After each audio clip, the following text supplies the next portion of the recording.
My name is Dennis O'Rourke. See, I went in the service 68 to 72. I enlisted back in 68. You didn't have many choices.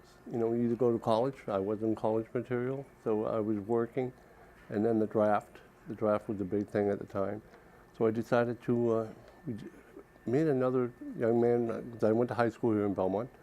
He and I went together on the buddy plan, and we enlisted. We knew we'd be drafted.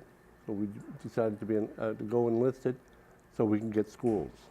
So that's what we did. And so I enlisted and I got my choice of what I was going to do in the service, rather than be drafted and have them tell you what you're going to do. A lot of my friends went Navy. Not many went Air Force, but a lot Navy, Marines, and Army. I guess those were the three main ones back in the day. And me and this friend of mine just decided we were going to go in the Army. At that time, yeah, you did your tour service one year, and if you decide to extend, you could extend for 6 months at a time. But there's no way I was going to extend. Training, you do overseas replacement. You know, here in the stateside, when you're ready to go overseas, so you do training, and to get you ready for where you're going. And yeah, a little bit of training, not combat training. I remember they call it processing overseas replacement is what they called it. And you go through different things. I remember one day that we were doing some training, I got killed twice in that training. They tell you that. And so, you know, that really enlightened you a little bit, you know, and so you make sure that you're not going to make the mistake again. I was in supply MOS. Again, like I said, I picked my schools when I enlisted, so I was able to say, you know, go into the supply, and that's what I did. But I was in a combat unit, but I was in supply. Did you witness combat? Did I see it? Yes. Yes. Yeah. It's not good. You know, you ride home. That's basically it. You didn't have phones or things like you have today. So you wrote letters home. You wrote letters to your friends. You got letters back. So that's what you did. You know, you relaxed. You know, you did. I did go to Australia for an R&R. I enjoyed that, and that was 7 days, and so that was great. I got to see that part of the world, which I probably never would again, never have.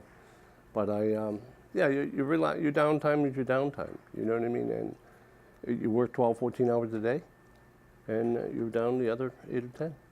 Yeah, you're there with people from all over the country. You know, I was with a lot of guys from Ohio, in that area, and yeah, we became friends, and we're still friends today. You know, we still stay in touch with one another, not as often as we should, but we do. But like I said, getting back to, we weren't welcomed home. And then people say, thank you for your service. Nobody has to say thank you to me. I did it because I did it. And like I said, I don't expect thank yous. I don't want them. I come out of the service. I went to community college for 2 years and got associates. But and then went to work, got married, had a family. Life goes on.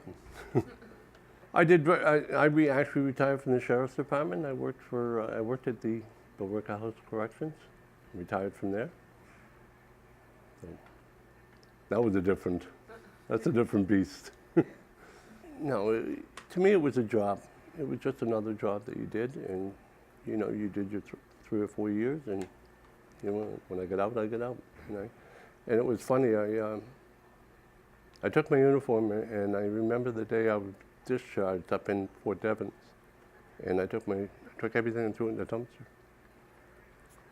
That's what I did. I belong to a VFW. I'm very proud to be there. I've been there since '73, and yeah, a long time. And I belong to the Legion here in Belmont. Again, like I said, I grew up here in Belmont. Went to high school here, and I live in New Hampshire now, but I kept my ties with the VFW, and Kippy Gaudet, who was our commander, he and I have been friends for 50 years, and we don't see eye to eye, and we had a lot of arguments, but we get along pretty well. But it's a great organization, and we're starting to do some good things. Belmont's a great community. I really believe that. And like I said, I wish I could afford to live here, but I can't. I live in New Hampshire. It's a whole different way of how they do things today compared to when I was. But you know, my heart goes out to them because they've got a tough job. And if I had my way, I have 3 boys, all 3 of them would have went in the service if I had my way, but my wife wouldn't allow that to happen.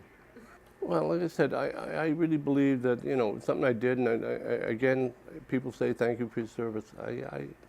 You don't, again, nobody has to thank me for anything. I made a choice, I did it, and it was a job. And yeah, nobody owes me a thank you. You know what I mean? I did what I had to do.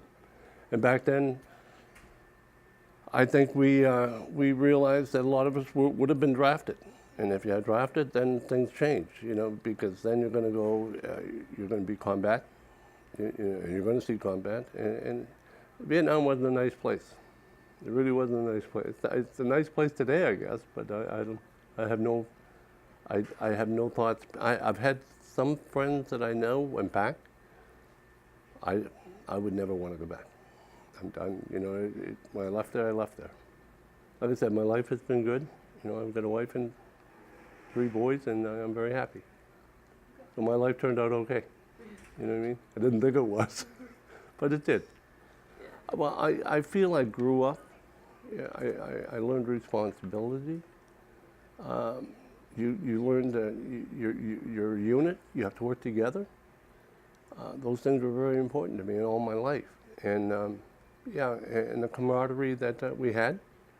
And like I said, everybody had their back. Everyone's back. And that's something that, you know, I don't know if you ever learn it if you're not in that situation.